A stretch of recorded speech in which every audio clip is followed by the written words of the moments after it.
Meron kaming na-discover na 70 pesos lang meron ka ng pares.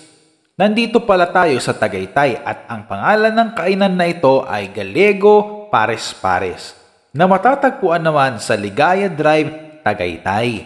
Pwede mo din itong i-Waze or i-Google Map. Kakaiba nga itong napuntahan namin dahil ang mura na tapos overlooking pa ng Taal.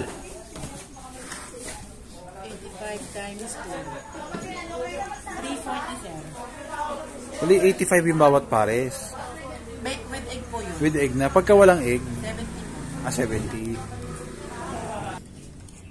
Hindi pa mauusog.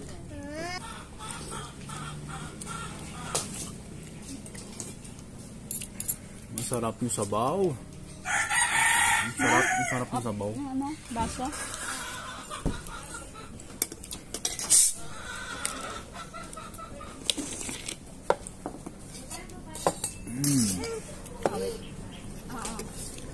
Yung laman, testing natin. Ano yung laman?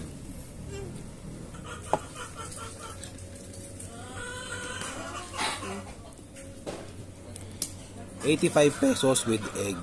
Pagka walang egg, 70 pesos. Ayan.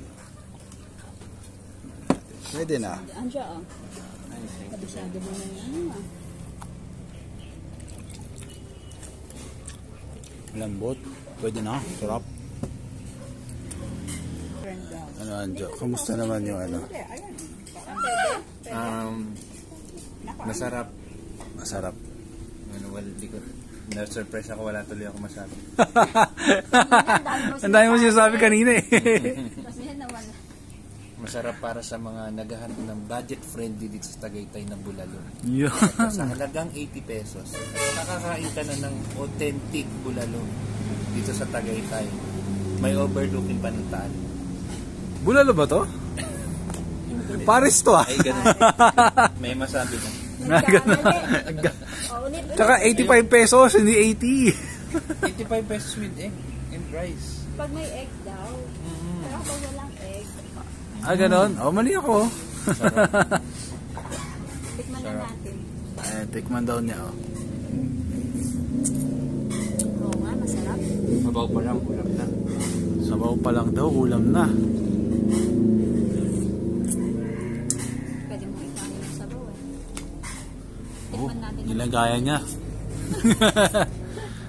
Nakakabusog kahit sabaw lang kainin ko. Basta may kanin. Sarap. Sarap.